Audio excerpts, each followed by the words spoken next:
Welcome everyone to Black Man Speak. I'm your co-host, the J.R. Stewart.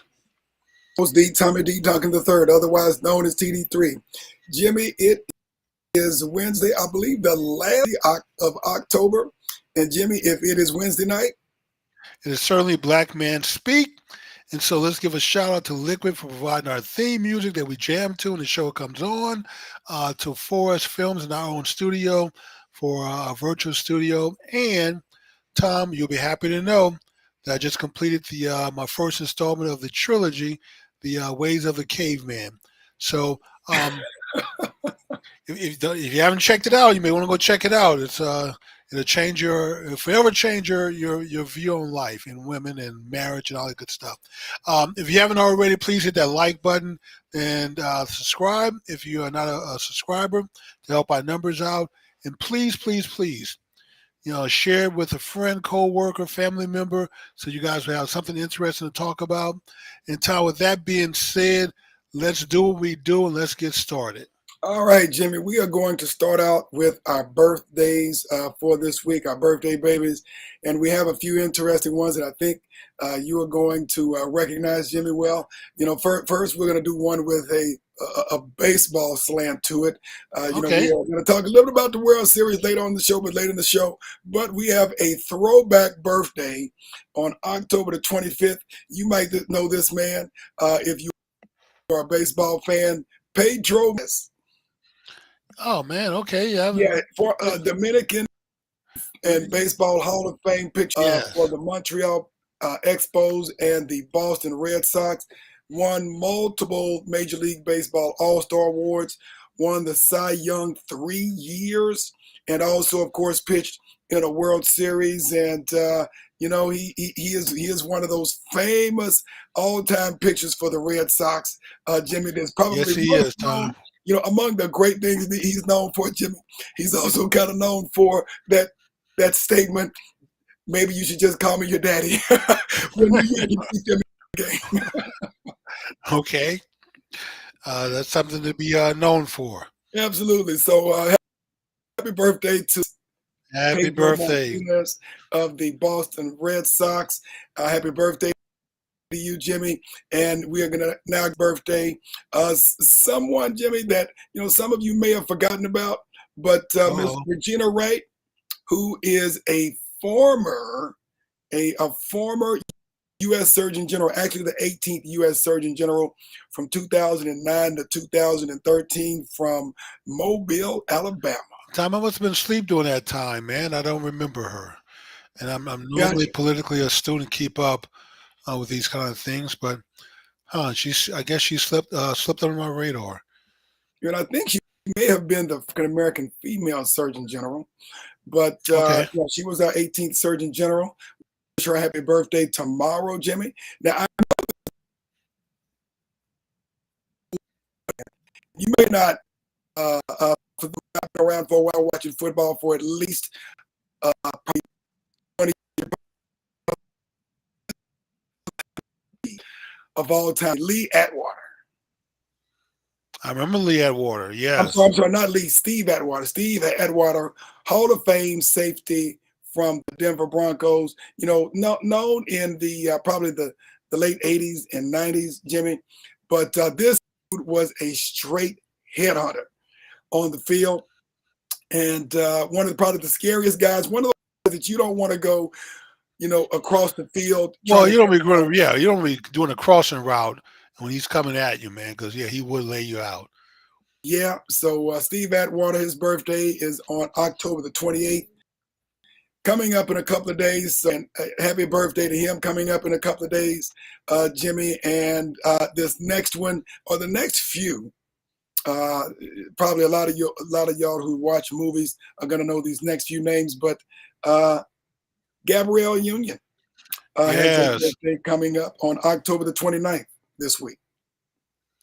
Yes, I think I've seen some special of hers that's out recently. I think she's turning 50. And she's doing some documentary in Africa to celebrate her 50th birthday. So if you guys get a chance, go out and watch it. But yes, Gabrielle Union's I've been a big fan for a long time since the movie Deliver Us from Eva. So that's one of my movie of hers. And this second one, same generation actress, another beautiful lady. You all will know the beautiful Miss Nia Long has Oh, a birthday yes. on October the 30th. From the Friday fame and a few other Yes. movies. But yes, And so her birthday is on October the 30th. And we want to, of course, wish her a happy birthday. And then one more birthday, baby, that we want to make sure that we recognize. Probably younger fans will know this one. Letitia Wright, who has been in many films, Jimmy, but probably more known for the Black Panther series. yes. So And very, I'm very thinking, I'm talented. trying to think of something I saw her in before Black Panther. I know I've seen her in some other stuff, but it's not coming to mind. But happy birthday, sister. All right, and we certainly hope and expect to see you in a lot of great films coming up as well. In addition to, of course, what you've done with Black Panther as well. Extremely talented young lady, and looking forward to seeing great things from her as well. So we want to wish her a happy birthday Yes. this week, Jimmy. And I this just happened today, and I don't really have the image of him today, but anyone who's been around for a long time is going to know this name, and you can definitely conjure up this face. But I just found out today that Richard Roundtree passed. Really? Yes.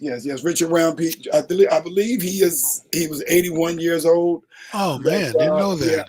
Richard Roundtree of the great Shaft Yes, man. films just passed today at 81. Had a long storied career.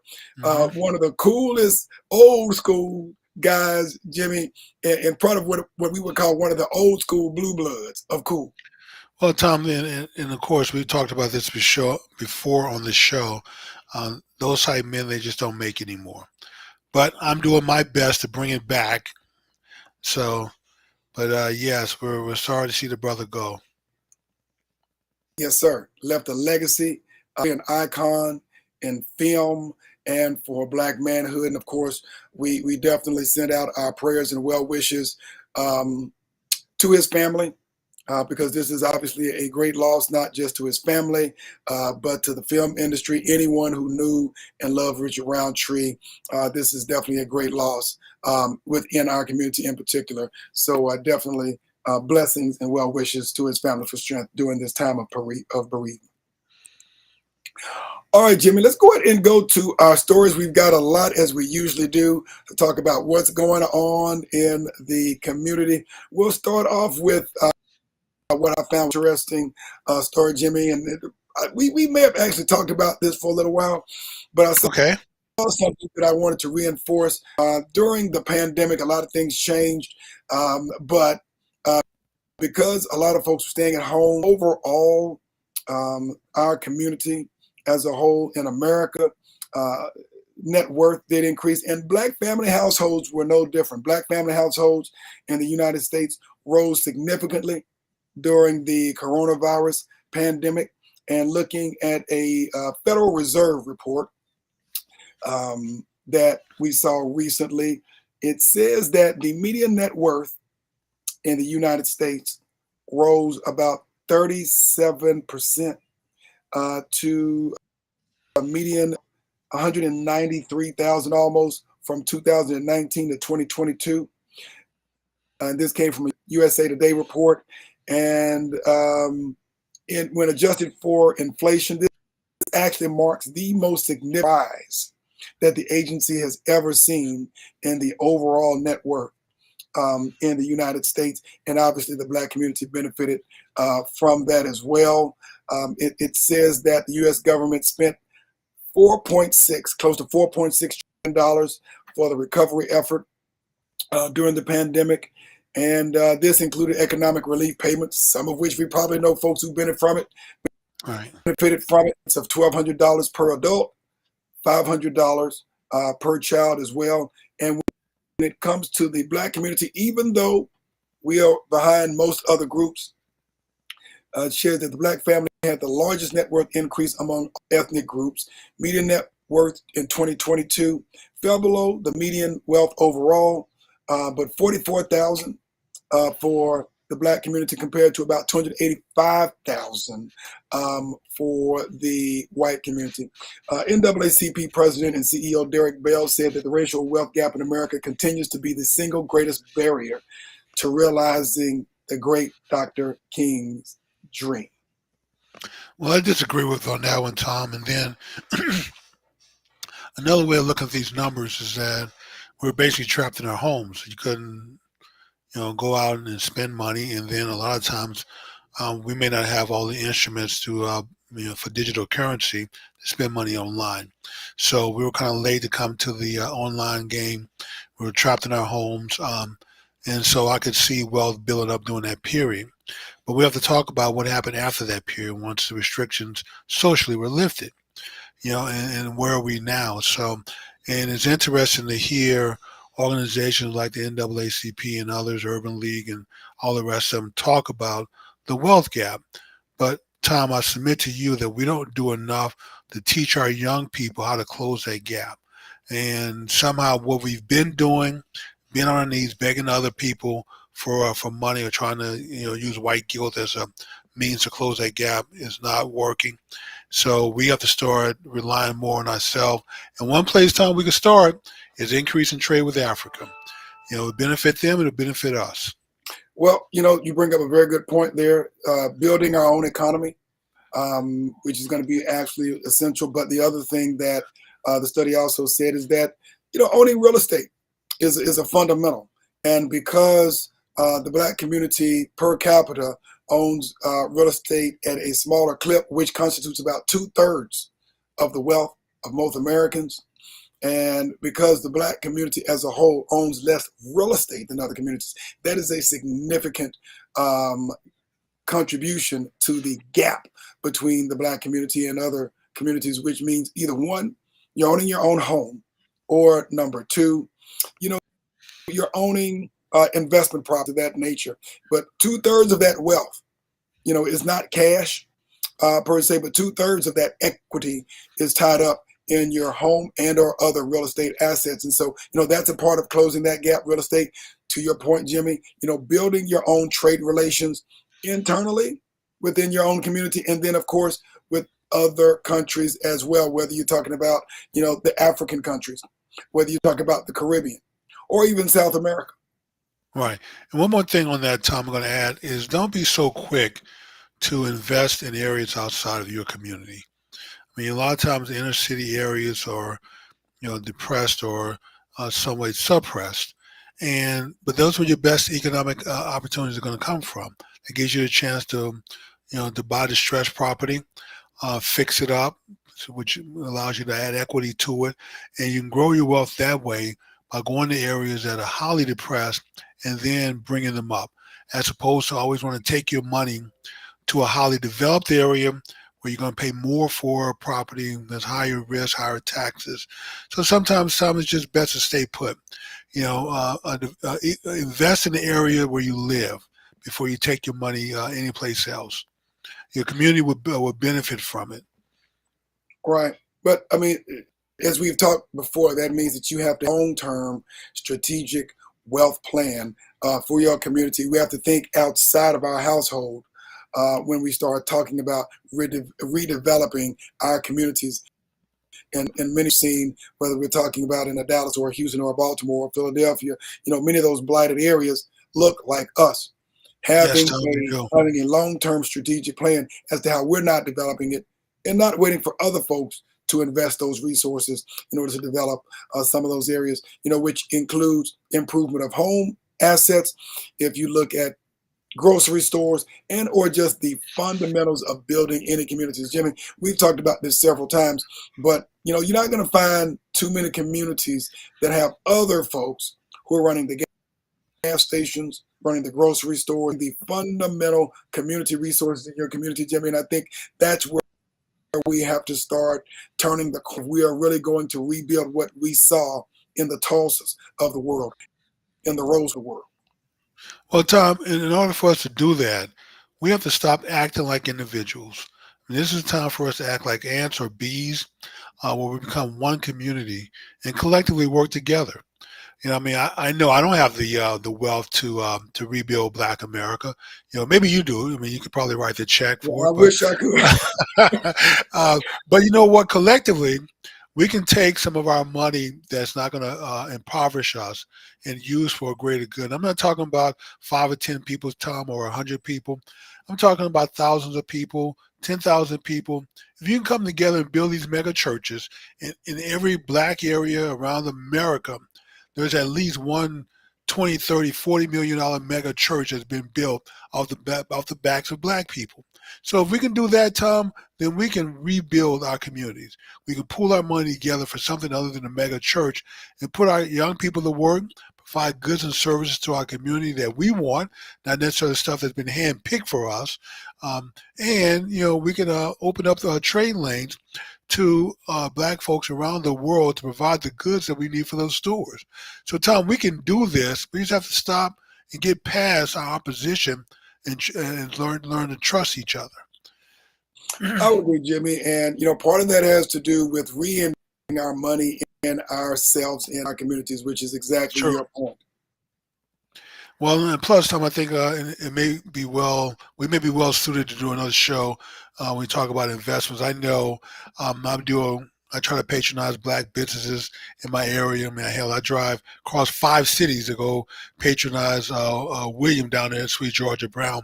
I know you set aside a certain percentage of your income to focus strictly on Track it every uh, month. yes, for supporting Black businesses. So we need more of that. But on top of that, and Charles O'Neill, that we've chairman of the U.S. Black Chamber, I think executive director of the TAC here in Texas. I mean, he spoke on this too about a lot of like businesses coming together to pool their resources, sort of create a federation. So instead of having 10 plumbers in the city all compete for each other, then let those 10 plumbers come together and work together and offload work to each other and pool resources. Now 10 can buy cheaper than one. So I think that was part of the point, is that the 10 could operate more efficiently than one. So with Tom, we really have to get past our trust issues with each other. This has been plaguing us for a very long time. We see from our history when we could come together and work together, like with the Rosewoods and the Tulsas and other areas around America, the things that we could do when we had a lot more opposition against us. And it's amazing that a lot of those barriers have been knocked down now, and we have less trust, and we're doing less than our great grandparents did, and they had a lot less to work with and more opposition to deal with. It's an You're correct. embarrassment, Tom. The one competitive advantage that I believe that they had, that in a way has kind of been neutralized, interestingly enough, is segregation. Yes, they Because were our, forced our to. grandparents, our ancestors were forced into Yes, legalized segregation by a so-called democratic country. They were forced to work with each other. That's not to say that we can't and that we don't, but I think the legal segregation uh, focused on us having to concentrate de facto legally in order for us to build our economies. Now, of course, when we did those, it's not that the U.S. government, not that the state government and the local government did not to destroy our economies every time we built them, but in a weird way, they had somewhat of a competitive advantage.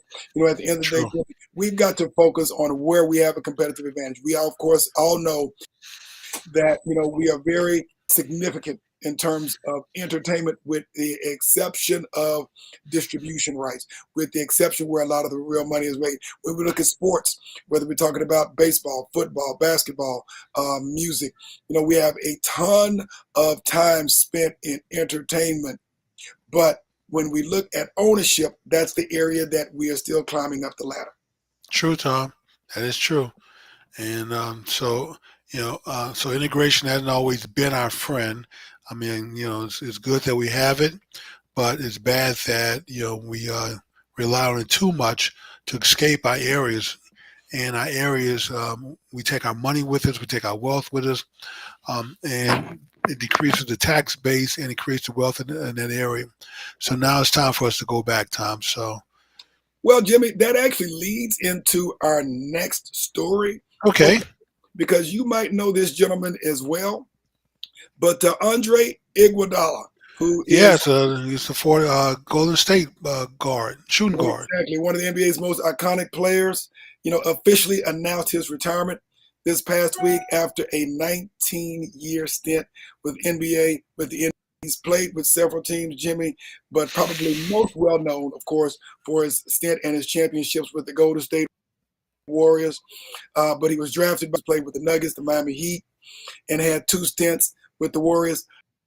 But as he recently, his retirement, he has now gone into a partnership with one of his longtime partners, Rudy Klein Thomas, and is starting a $200 million venture capital fund that was recently launched.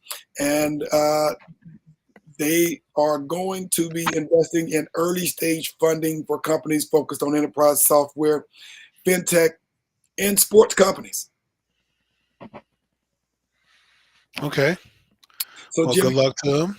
And so this is one of those areas, Jimmy, where you have someone who has brand recognition, who stayed, out of trouble off, and has a very strong following. And I believe also they invested in a venture as the English soccer club Leeds United. Now, I'm not a big soccer guy, so I don't know a heck of a lot about this particular soccer club, but they're starting small. As we have talked about on this show before, we know that when it comes to football, basketball, and some other key sports in the United States, it is definitely a very small, good old boys club and very difficult to get into, even if you do have the money. That is true. And we just even if you have the money, it's still hard to break into that fraternity. We just, of course, lost Michael Jordan as the one majority owner in the NBA. But, of course, by selling his assets, he is now a billionaire. Times over, Jimmy. But I believe that now leaves no black majority owners in both the NFL. That is true, Tom. So, and we'll see if that changes. Hopefully that changes in the future. But even if it doesn't, Tom, who owns, multi-billion-dollar sports teams doesn't affect me that much. Right. But economic development in the black community does. So if we could find a way to drive investment dollars into the black areas and to rebuild it. I mean, years ago, I remember when Jesse Jackson was running for president. I mean, the second time. And of course, his politics and my politics don't agree. But there was one thing that Jesse did advocate for that I can go for.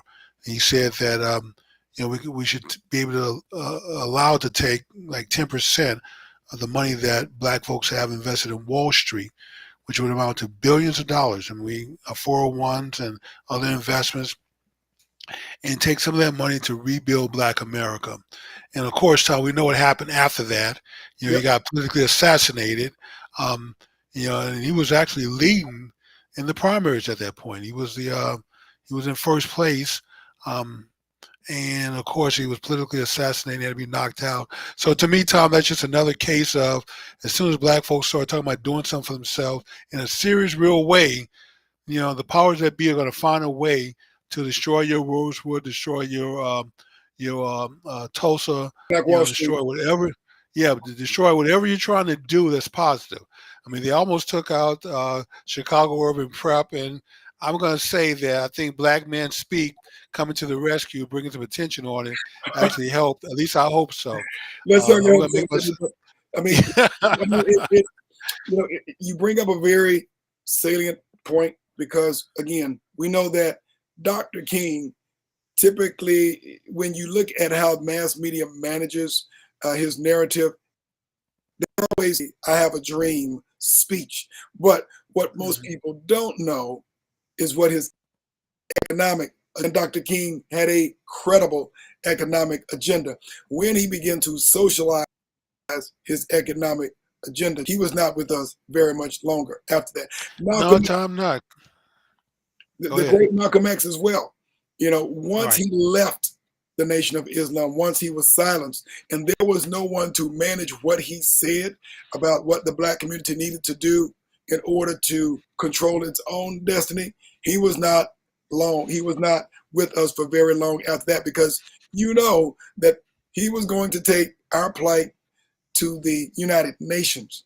Number two, He understood that there is no power in the United States without economics, and there was no strategy that was going to be viable for the Black community that did not include an economic. And one time, then also Marcus Garvey. Let's not leave him out. And what he was attempting to do with a global view of trade. He did a lot of successful things, but this just points out, Tom, that once again you're right. Economics, wealth, and money is power, and they don't mind a few of us grabbing a few dollars and buying all the bling houses and cars individually. Yeah, individually, but collectively, the powers that be do not want Black people as a whole to come up. So they sow distrust among us. They make sure that we don't ever come together to pool our resources in a way that we can uplift ourselves. So this is where we are. This is our challenge, Tom. And despite what they want, we still have to overcome all of that and get it together, get our act together.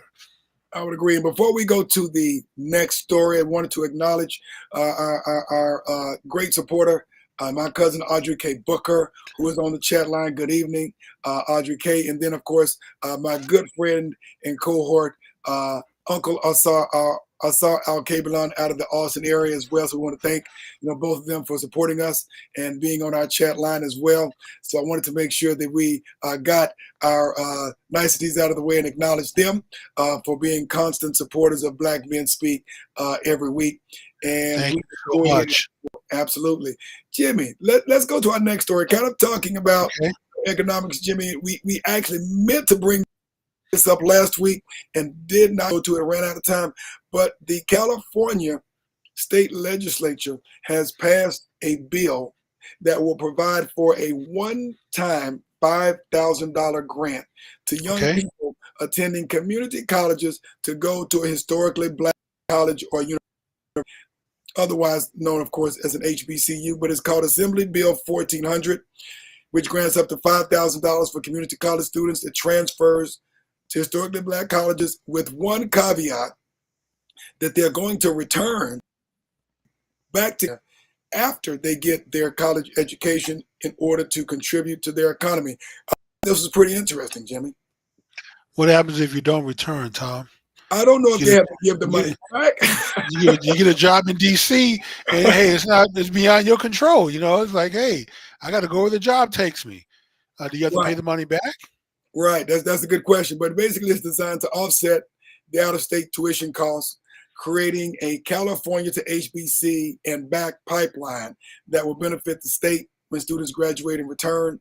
And it says the bill will reallocate money from the state's College Access Tax Credit Fund to provide grants for these students to one of the 49 regionally accredited HBCUs with transfer agreements with the California Community College. Tom, we have about 106 HBCUs. How's this only almost half? How do only 49 apply here? What gives there? That's a good question. I'm not exactly sure of the specifics as to the eligibility to those that. And I'm assuming these are folks who have a partnership with the California Community College system. There may be bells and whistles in terms of those that are accredited, because obviously we know sometimes our schools, because of a lack of funding or things of that nature, may be unaccredited. And so I'm assuming they have to pass probably certain accreditation hurdles. Okay. And I know California does have one of the highest accreditation systems. Tom, I'm going to say that I'm all in favor of this type of program. Here's what I hope doesn't happen.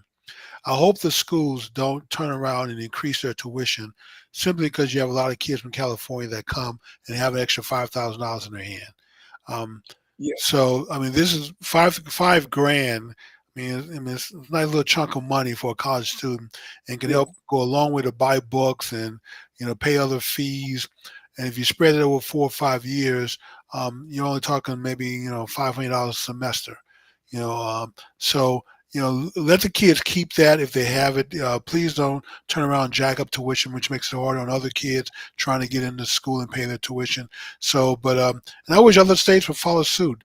Tom, the 106 HBCUs in America graduate as many Black people as 3,000 plus a white university.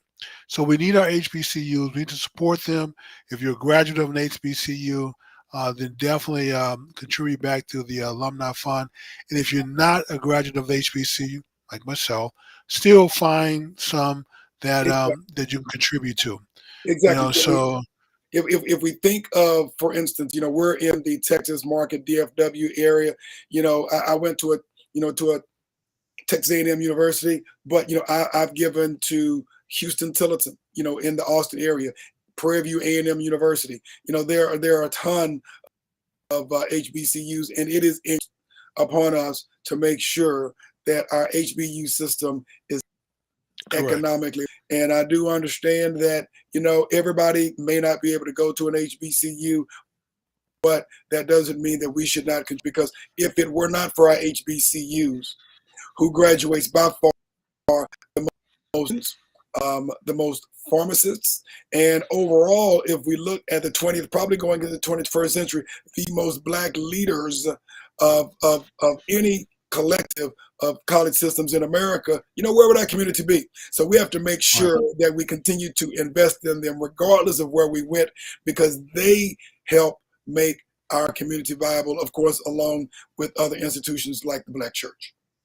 Well, my two oldest brothers graduated from PV, so that's where I sent my donation check to help out, even though I didn't attend PV. So, I would encourage everyone to do the same. Find an HBCU that you can support, one that's local or one that you may have a friend or a relative that graduated from, and let's help them stay afloat because we need them. Like I said, the 106 HBCUs in America graduate more Black people than over 3,000 white universities. So, so let's make sure that we keep them going.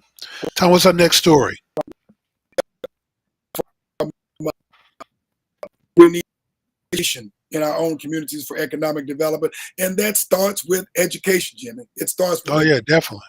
So definitely, Tom. Let's go story, Jimmy. This is one that we at least started with last week, not knowing what the results were going to be. But Jimmy, it's like it's the Rangers and the Arizona Diamondbacks in the World Series.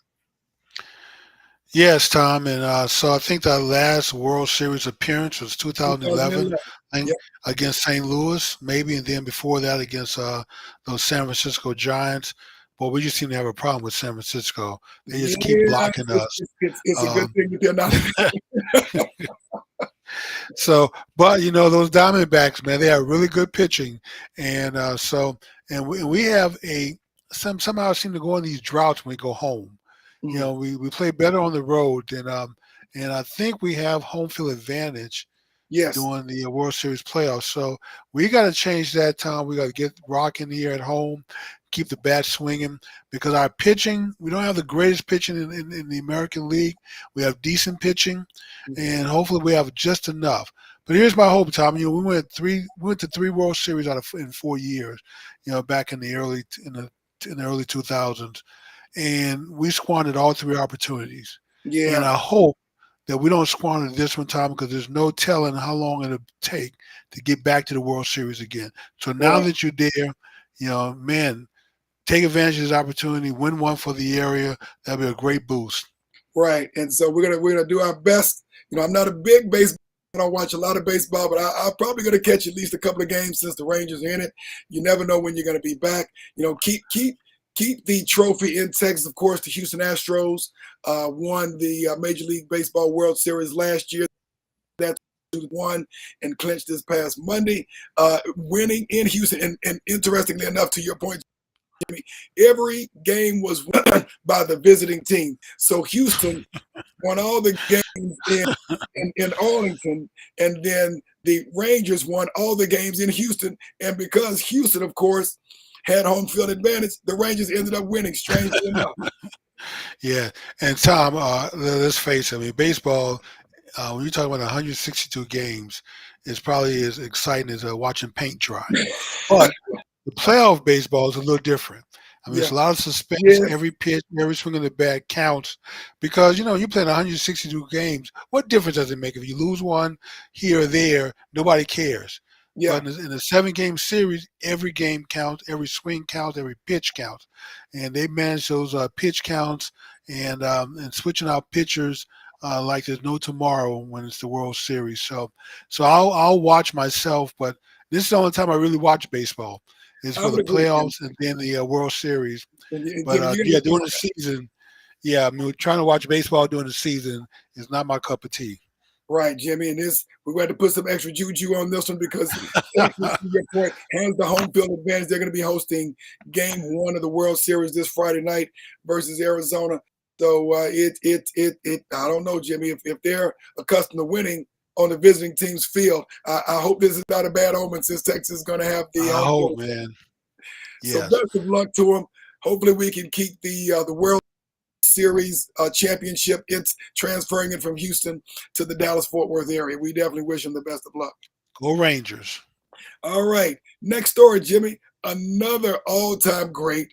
Of course, this is business news, and this is the type of thing that I really like to hear. But, the great Irvin Magic Johnson is reportedly purchasing or has purchased the Atlanta life insurance.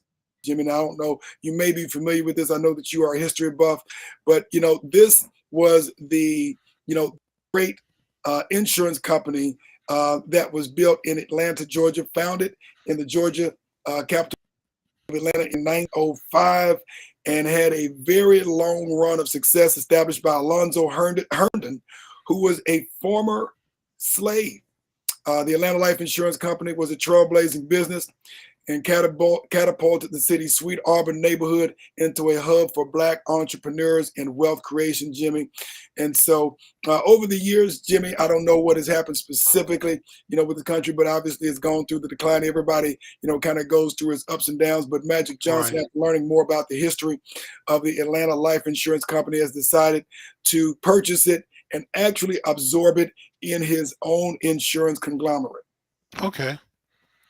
Tom, I did not So know the history on the Atlanta Life life Insurance insurance. Company, so that's good information to Exactly. know. And And it I'm was glad someone has stepped up to take it over to keep it going. And I would say this, Tom, um, if you have to buy life insurance, buy from this company or buy from another black-owned company. And exactly so let's do our best to support Magic Johnson. I mean, I know he's rich and he doesn't, necessarily need the money, but this is about supporting our own time, and we have to do a lot more outreach to support our own. We're just not doing. We're not doing enough. right. And I mean, the thing about it is, this is what makes it. I mean, when you look at the context of the heyday, of black millionaires, Act Company created the first black millionaire in Atlanta, Georgia. He was the very first one, and he built that on the backdrop of this historic insurance company. So, it definitely a feel good story to me, help resuscitate and revive this historic landmark in terms of wealth and economy in the Atlanta, Georgia area and throughout the region. And definitely hoping that Magic can definitely revive this by putting into his portfolio of life insurance company called Equitrust, which I was unfamiliar with. I did not know that Magic owned a portfolio of life insurance companies. I didn't either, Tom. But that's a good thing. So he's basically going to become the beneficial owner as well as a minority equity owner in the Herndon Foundation. We definitely wish him the best of luck. We hope We it's do. grow, providing insurance services, like insurance services that you would at your company for medical, life, etc. So we certainly hope him the best of luck, and we're going to continue to keep tabs on this. All right, Jimmy. The next one, a very interesting story, Jimmy, and we've kind of touched on not this particular story, but some things surrounding this story. The great Louis Farrakhan, leader of the Nation of Islam, has sued the Anti-Defamation League for $5 billion. Legal action against the Anti-Defamation League on October the 16th, reported by the New York Post, Manhattan Federal Court, seeking a $4.8 billion in damages.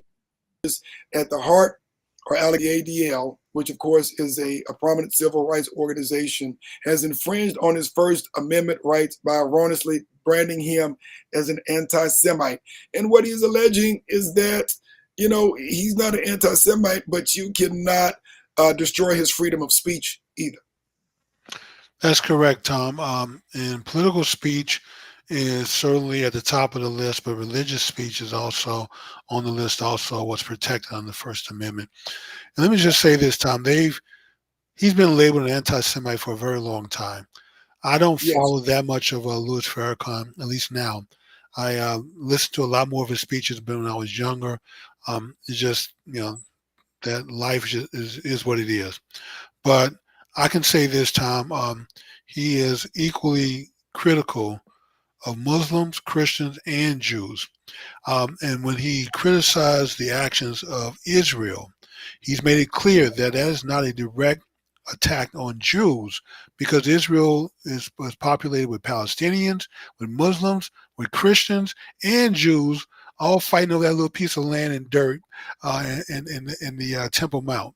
So Israel is more than just Jews. Just Jews are the majority there, but there are other people there also. And so when you say Israel, and I understand his point, I just don't understand why others who want to attack him can't come to the same conclusion when he's explaining what he means when he says when he's attacking Israel. But he's also attacked Muslims, for their fakeness and not following the teaching of Muhammad. He's attacked Christians, for their fake following of Jesus. So, he's a person that have attacked and criticized equally. And so I hope, I hope the brother does win. I don't think he'll get 4.8 billion. I don't think that organization has that kind of money.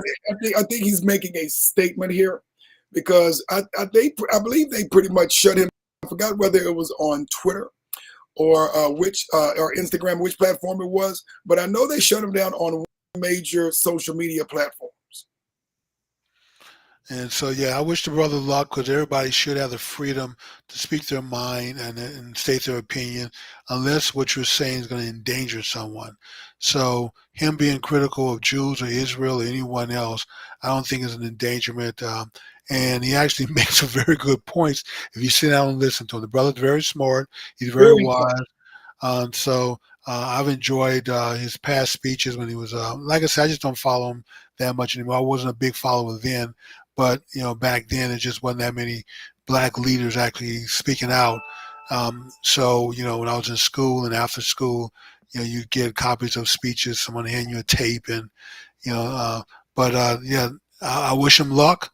And let's see how this turns out, Tom. Well, I guess we'll do a follow-up as this case progresses. Whether you agree with his politics is one thing, but, when you look at what Louis Farrakhan, the Nation of Islam, has done, when you look at Elijah Muhammad, when you look at the early days of Malcolm X, and their focus on Black pride, their focus on building self-sustained economies, Black businesses, restaurants, cleaners, things that will employ Black people, uplifting Black pride, education, understanding your own history. These are things that we talk about and we advocate a lot. You may not have politics, but when you look at the end game of building a platform, so regardless of their religious affiliation, regardless of their politics, can control their own destiny, that is the only game that if we're going to compete in a global economy. And plus, I want to give a shout out to the brother, because I remember during the 80s and part of the 90s. And he had a similar plan to our frat brother, Tony Brown. Yes. And the plan was, Tony was pushing more buy black program, but they both kind of had the thought that, Black organizations at that time, Tom was spending about $2 billion on their conventions. Now that total is about $16 billion. And the thought was, cancel your conventions for 1 year. Take the money that you would have spent, buy 4 regional hotels in the Midwest, down south, one on the East Coast, one on the West Coast, and then plan your conventions at your own hotels, put your own people to work. And if you don't rent one room to the outside world, if it's all just convention, you'd have $16 billion of revenue coming into 4 hotels. Tom, that would be enough to help free us, create a lot of jobs, and then downstream, all the businesses that support a hotel, the catering business, wedding business, parties, all the other events that can be housed there. So I want to applaud the brother for at least trying. Now, he didn't get very far at that time because, once again, we have those trust issues. And to hear him tell it, he reached out to all the fraternities and sororities, all the black organizations, the engineering, the black lawyers, the black businesses, black MBAs, and not one organization, Tom, was willing to cancel their conventions for 1 year and give this a shot. So, I mean, it is what it is. We are where we are, Tom. But a lot of this is where we're shooting ourselves in the foot. It's not like we don't have some voices rising up to try to help our people come along, to include Black Men Speak. Agreed, Jimmy. So again, we have got to take I out of the equation if we are going to prosper long term. All right, Yes. Jimmy, let's go to our next show, our next story. Kind of moving over to international areas. Of course, as everybody knows, we do local, we do national and international. One of Correct. the countries that we have been watching, is the country of, we know that there are several countries that we have been tracking that change in leadership, not particularly elected and voluntary, but was tracking a story recently, since we have been tracking Gabon, that recently the United States has decided to cut the little money that it was already giving to Gabon. Poco, Tom. When you're talking about little, we're Yeah, talking very little. Mucho poco, poco. That may not be the correct Spanish translation. They decided to cut all aid to the Central African country of Gabon in response to what it calls a coup in the end of August of this year, and has already halted part of that money in September, but would resume when actions are taken by the transition government to establish a democratic regime. So the Gabonese overthrew their president, who had been in power 14 years already, due to some irregularities based upon the outcome of the election. Of course, Gabon is an oil-rich country. Of course, we know that Western powers have an interest in practically every African country for some resource. And so the United States has decided to take back the little aid that it was already given to Gabon. But, I would be very curious, Jimmy, if Russia or China or some other country decided, Oh, they will, Tom. They'll come in and fill the void. But here's the thing, Tom. When you told me about this, I mean, I immediately sent off an email letter to my congressional rep for my district, and to let them know that I would like, as a voter and supporter who voted for you, for the U.S. to reverse this decision. And so anything you can do to influence the administration to reverse this. And I would highly recommend people, see, once again, let your voice be known. If you don't speak up, then everyone just assumes that you're okay with this. And very seldom time do we use our political voice. We just go blindly vote for one party. We don't ask for anything in return. We don't complain about very much unless it's a white police shooting a black person. Here's a chance for your voice to be heard. Let your congressional rep know that you're not happy with this decision. You can let the administration know that you're not happy with the decision. And if things don't start changing, like for instance, Tom, look at how the administration is bending and twisting, doing everything they can to not upset Middle Eastern Palestinian Americans here in this country who are protesting over the fact that Israel wants to retaliate for an attack that Hamas and now Hezbollah is imposing on Israel. And our country acts like, it doesn't know. I mean, Biden went over there basically to pressure the Israelis to tamper down the retaliation. Maybe just call bygones, just let it go. Because of pressure. And I'm not sure how many Palestinian Americans are here in this country, but it certainly doesn't outnumber a number of black people in this country who voted for that administration. So, Tom, if you're going to be bending and twisting for anybody in this nation, it certainly should be for black people who voted for you and put you in office. And hell, if you can't do little things for us, but you can spend billions of dollars. I mean, they think um, Biden just released almost $40 million in aid to the Palestinians. Now Israel is supposed to be our friend, but you can give $40 million to the enemies of our friend, but somehow you're gonna cut off aid But to Jimmy, Africa. but look at the billions of dollars that they're going to be investing in Israel, or that they are investing in Israel. Tom, they're trying to push through $103 billion package, 60 for Ukraine, 40 for Israel. Tom, a super carrier, I mean, topped out with all the planes and helicopters and everything, is about $14 billion, and we're offering up $100 billion to two countries. I mean, hell, how many guns and supplies do they need with that kind of money? Well, You Jimmy, know I'm pretty sure that for some of our elected officials, some of which have interests and or friends who are, probably a part of companies that have interest in the military conflict overseas. I'm pretty sure that there are folks who are buzzing in their ear about who's going to get what in terms of contracts. Tom, the military budget for Russia is $60 billion. And we're talking about offering that amount of money in addition to all the other money we poured there to Ukraine. So we're basically taking the military budget of Russia and offering it to another country to fight a war. But yet, we're cutting back on money to African nations. We cut back on HBCUs for the billions of dollars that were promised. We never followed up on our pledge of billions of dollars to African nations. Tom, I'm going to say that this administration doesn't seem to be very black friendly or African friendly. And this is the time that all the black people need to let their voice rise up, Tom, and say something. Enough is enough. The United States is not very black friendly to black people in the United States, black people in Haiti for sure, which we'll talk about next, or the 54 Africa, 1.4 billion on the continent of Africa as well. Jimmy, I was doing some research on this, and I think it was based upon a story we did last week. There are somewhere close to 47, if we look at somewhere between maybe 42 to 47 million black people in America. Yeah, that we can find. We have 50. Some of them are high from child support, but those are the ones that we can find. Yes. We have 54 countries on the continent of Africa. If we organized all black people in America, then we would be the 9th largest country in Africa. The 9th country.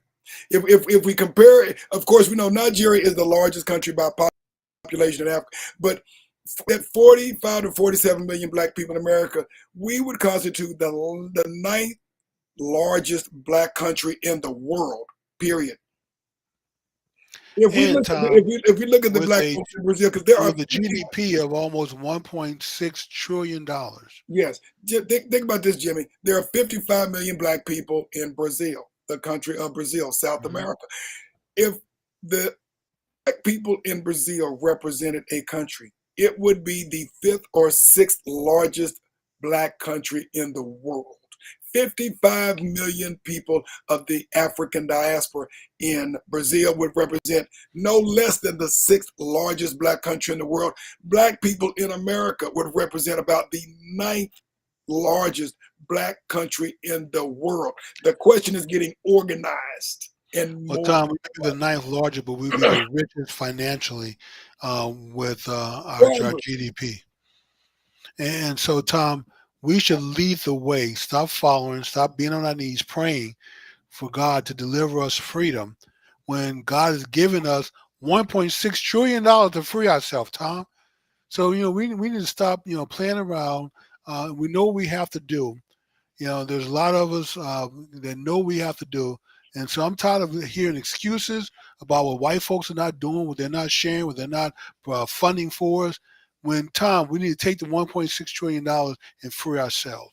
All right, Jimmy, I just realized that we have been missing a ton of chats on our chat. Oh, man, how did that happen? Well, I don't get a chance to see the chats, Tom. We got about 5 minutes, so we got Velvet. I don't know what Valdez BTWA, what's up?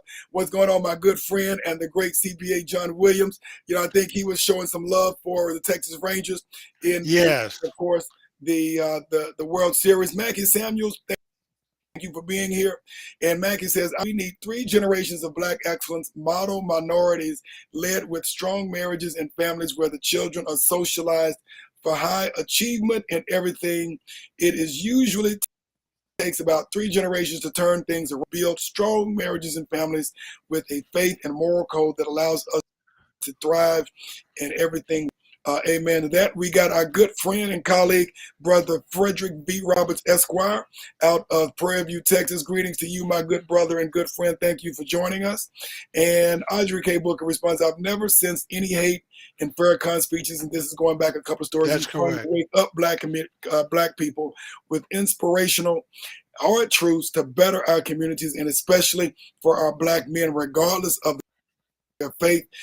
That's insane, but citizens in the U.S. on the shorelines of poverty, and they forget about Black history and nation suffering. And that's talking about the investment of our government that has unilaterally taking millions, I want to say somewhere conservatively about 25 million of our ancestors from primarily the west coast of Africa in order to build the greatest economy in the world, supported by the greatest military in the world. But to your point, Jimmy, we have to advocate for ourselves by sometimes being a little bit uncomfortable in asking for what I need, and sometimes beating down a path that we don't know to which end is going to give us, but understand it's got to be better than where we are right now. We're going to achieve control over our own destiny. And I want to say one shout out, Tom, to my speaking series, to Mackie. Go check out the Ways of the Caveman. It's on YouTube. It's on Patreon. I think you'll like the message. But we are in sync, except I don't think it's going to take 3 generations to turn things around. I think if we can start converting some of these weak men into strong men, we can turn this around almost instantly. And Jimmy, so that we can get through every story that we have on the agenda, just a quick Do we have another story? We have one last update, and this is actually a follow-on to an update on a story that we have been tracking. Of course, Haiti and the poor state of affairs there. The Kenyan government, who had agreed to send over 1,000 police officers to the country of Haiti, has suspended the deployment again of those 1,000 officers, Jimmy, and this is based upon some suit from an individual, Ekuru Okot. Basically, the country's high court has granted an interim injunction in a case brought by opposition politician Ekuru Okot, who argued the deployment was unconstitutional and they could not deploy the security forces over there right now. The case is expected to continue on November the 9th. Of course, right now, there's a non-functioning government in Haiti. The only, not even really appointed leader is Haiti's Prime Minister Ariel Henry, who technically, from my understanding, wasn't even officially installed before, right. Of course, the president was assassinated in 2021 in his own bed. And of course, we know that also somehow none of his security guard shot or killed, but he was murdered, and his wife, of course, was shot multiple times as well. And again, things like that just don't happen by accident, Jimmy. But in this case, Jimmy, this is where we, again, as a community, have to write letters, have to protest what is happening, in our community. And Haiti is also our community. The United States is inextricably tied to Haiti, because if it were not for Louverture and those courageous Africans who fought for their independence in Haiti, there would not have been a Louisiana Purchase, because Napoleon Bonaparte, if he had won, would not have been forced to sell massive amount of land that almost doubled the size of the United States to pay for his war debt. Right. And let me say this, Tom, we talked about this a little bit before. Before another nation can send troops into your nation, there has to be an agreement put in place that protects the troops, because if not, they'll be subject to war crimes at some point, or local crimes. And so you have to have something that protects your people. And that's just international law. There are some countries like the U.S. that can get away with just invading a nation without having a a use of force agreement in place. But most countries who follow the international law, need to have that in place. And then when you don't have a government in Haiti to sign a use of force agreement with, then you technically, legally, Tom, you can't just send troops there because now you're breaking the law. You're breaking international law. And if there's some kind of altercation and your troops shoot a local Haitian, there's nothing to say that later on they don't come back and file charges against that person. So that can get ugly and that can get messy. I hope that we get this worked out with Haiti and get law and order restored, Tom. But it looks like they're not going to get any relief anytime soon, and that's sad. And this is another case, Tom, that we can let our voices rise up, because we already know that the U.S. don't care about a use of force agreement. We've invaded plenty of countries and got the signature after we put the government in place. We did that with Iraq. We invaded, took the government down, put in our own government, and then signed all the agreements to justify our invasion. So that's how we do it here, because we're more gangster than most countries. But exactly. And Jimmy, this all could have happened on the day after, this so-called takeover by gangs. And there are plenty of folks who have interest in Haiti who are making money hand over fist while this is happening, while the people are being assaulted, Jimmy. Once again, Tom, our voices need to speak up. And we got to stop being silent. So we have far too much political capital to let it go to waste by being quiet. Speak up. We used to go to church, Tom, and we used to sing the song, "This Little Light of Mine, I'm going to Let It Shine." What in the hell happened to that song? Why aren't we letting our light shine anymore? Everybody's trying to put their light out because they're afraid of being canceled by this damn cancel culture. So we got to speak up, Tom. Let our voice be heard. And with that being said, Jimmy, we are out of time. We're out of time, Tom. It's good that we own. It's good that we own the show. But anyway, everyone, thank you so much for watching. We certainly appreciate you. And we're going to give a shout out to John Williams, Tom. Excellent CPA, tax person. And if you ever need to see a CFO for your business, reach out to him. He's going to be our local business that we support. He's a good brother. So with that being said, Tom, we're out. Good night.